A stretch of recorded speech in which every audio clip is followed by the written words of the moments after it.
Hello दोस्तों, BPSC teacher 9 में एक बार फिर से आपका स्वागत है। तो दोस्तों, पिछले 3-4 रोज से मैं वीडियो नहीं डाल रहे थे, कुछ प्रॉब्लम था। आज मुझे मौका मिला है। आज से मैं कोशिश करूँगा रेगुलर वीडियो आएगी और आप लोग मतलब वीडियो दिखे ध्यान से। ओके, तो चलते हैं आज। हाँ, तो जैन धर्म हो रहा था दोस्तों। जैन धर्म में पार्ट 2, अब पार्ट 1 तो लॉन्च हो चुका है, अब पार्ट 2 लेकर आए हैं। तो जैन धर्म में सियादवाद का अर्थ क्या होता है? तो जैन धर्म के अनुसार 7 नया यानी आंशिक ज्ञान होता था। सियादवाद में आंशिक ज्ञान यानी 7 नया आंशिक ज्ञान होता था, जिसको सियादवाद कहा गया है। और इसको मतलब सियादवाद को अनेकांतवाद और सप्तभंगी भी कहा जाता है। सियादवाद को अनेकांत या सप्तभंगी भी कहा जाता है। उसके बाद सल्लेखना क्या है? ये सल्लेखना निराहार एवं निर्जल रहकर प्राण त्यागना। मतलब निराहार मतलब खाना पीना सब त्याग कर अपना प्राण को त्यागना ही ये सल्लेखना कहलाता है। क्या कहलाता है? सल्लेखना।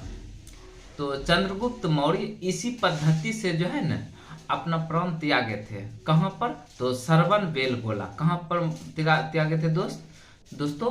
तो सरवन बेलगोला। देवताओं का अस्तित्व क्या था? जैन धर्म में देवताओं का अस्तित्व क्या था? तो जैन धर्म में देवताओं का अस्तित्व को स्वीकारा तो अवश्य, लेकिन उसका स्थान जीन के नीचे रखा गया। जीन मतलब क्या हुआ? विजेता। यानी जीन मतलब विजेता, यानी जैन धर्म के नीचे रखा गया देवता का अस्तित्व। ठीक, तो जैन धर्म में देवताओं का अस्तित्व को स्वीकारा तो, लेकिन यहाँ पर उसका स्थान जो है, देवता का स्थान जैन के नीचे रखा गया। अब वर्ण व्यवस्था क्या थी जैन धर्म में?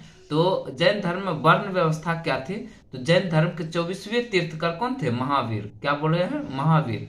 तो महावीर के अनुसार जो है पहले जन्म में अर्जित पुण्य या पाप के अनुसार ही किसी का जन्म उच्च या निम्न कुल में होता था। जैन धर्म का प्रचार प्रसार। तो महावीर को जब ज्ञान की प्राप्ति हुआ, तब उसके बाद जो है महावीर ने पहला उपदेश किस भाषा में देता है?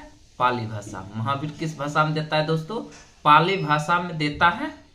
और पाली भाषा में देने के दौरान यह कहाँ देता है? तो राजगिरी के राजगिरी के विपुलाचल पहाड़ी पर बराकर नदी के तट पर दिया था। यह पहला उपदेश बराकर नदी के तट पर पहला उपदेश दिया था। किस भाषा में? तो पाली भाषा में महावीर ने दिया था। अब महावीर का शिष्य कौन कौन बना, उसके बारे में दोस्तों कुछ जान लेते हैं। महावीर का शिष्य जो था, उसका जामाली, उसका जमाय कौन था? जामाली, जो कि उसका पहला शिष्य बना। और इसके अतिरिक्त आनंद, सूरदेव, कामदेव, कंड कोलिय आदि महावीर के प्रमुख शिष्य थे। और महावीर के प्रधान शिष्यों की संख्या कितना थी? 11 थी, जिसे गंधर कहा जाता था। जिसे क्या कहता था? गंधर कहा जाता था।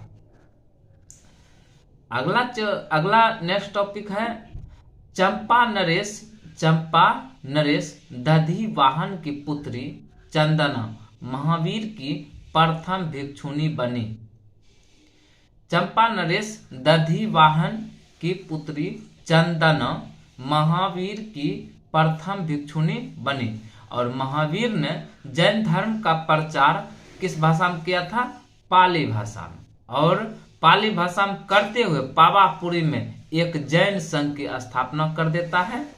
ठीक, उसके बाद महावीर की क्या हो जाता है? मृत्यु हो जाता है। और मृत्यु के बाद सुधर्मन जैन संघ का अध्यक्ष बनता है। महावीर की मृत्यु के बाद कौन बनता है? सुधर्मन जैन संघ का अध्यक्ष बनता है।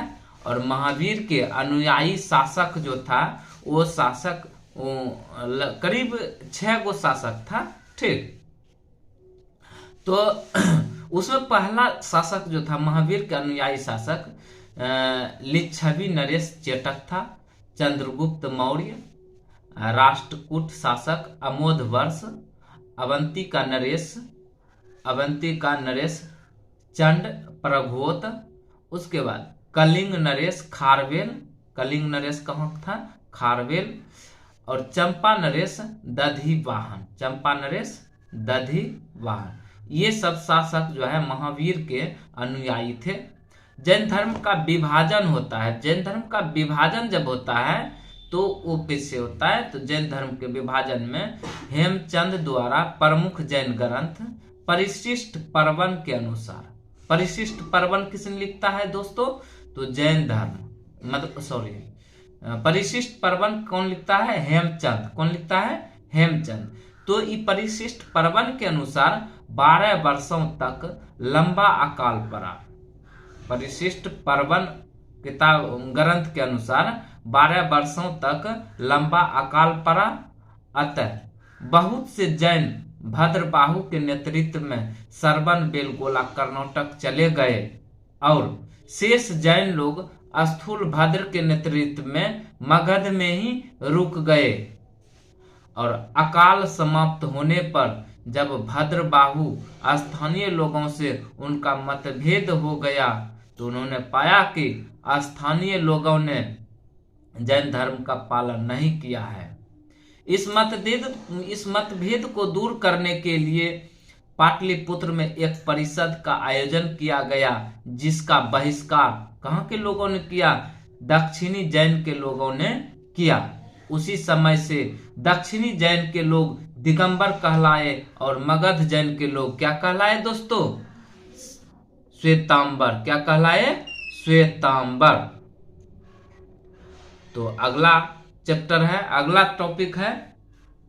तो उसके बाद जो है प्रथम जैन संगीति होता है किसके अध्यक्ष काल में? स्थूल भद्र के अध्यक्ष काल में। प्रथम जैन संगीति स्थूल भद्र के अध्यक्ष काल में होता है।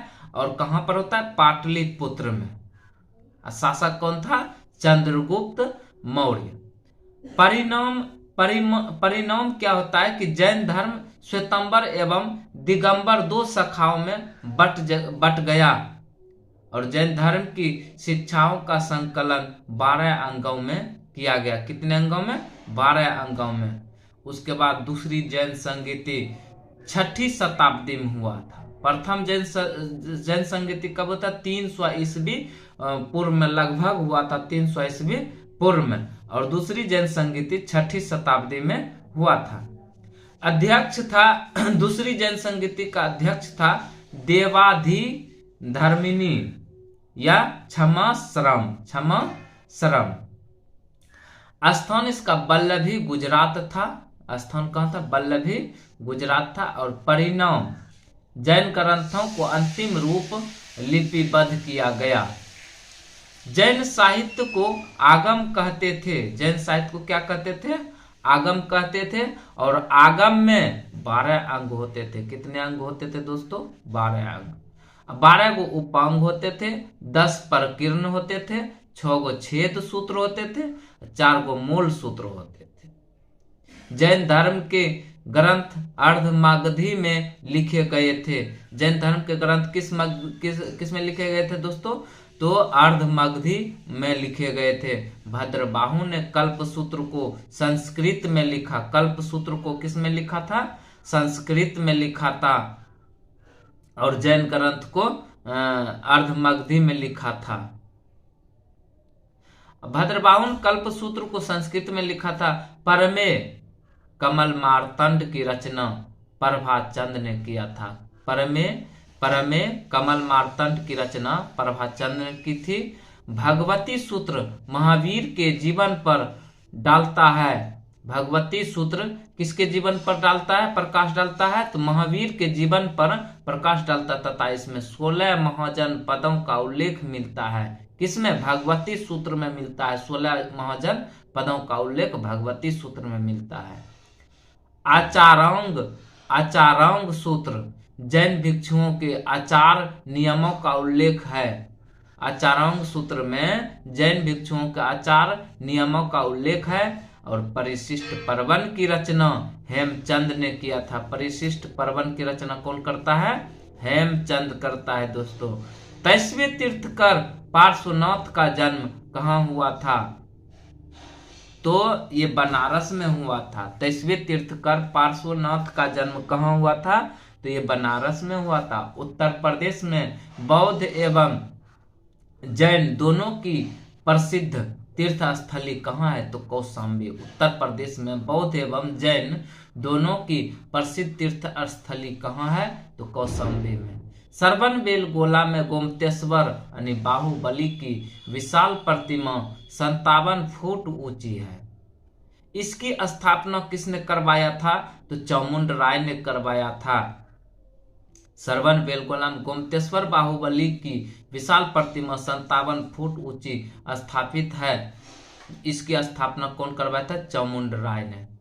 महान धार्मिक घटना महान मस्तकाभिषेक। महान धार्मिक घटना महामस्तकाभिषेक संबंधित है। किससे संबंधित है? तो बाहुबली से। और बाहुबली को पुत्र माना जाता है किसका? तो प्रथम जैन तीर्थकर ऋषभदेव को। बाहुबली को पुत्र माना जाता है किसका? तो प्रथम जैन तीर्थकर ऋषभदेव को। होयसलेश्वर मंदिर किस देवता को समर्पित करते हैं? तो भगवान शिव को समर्पित करते हैं। समाधि यानी मरण जिसको संलेखना बोलते हैं किस धर्म से संबंधित है?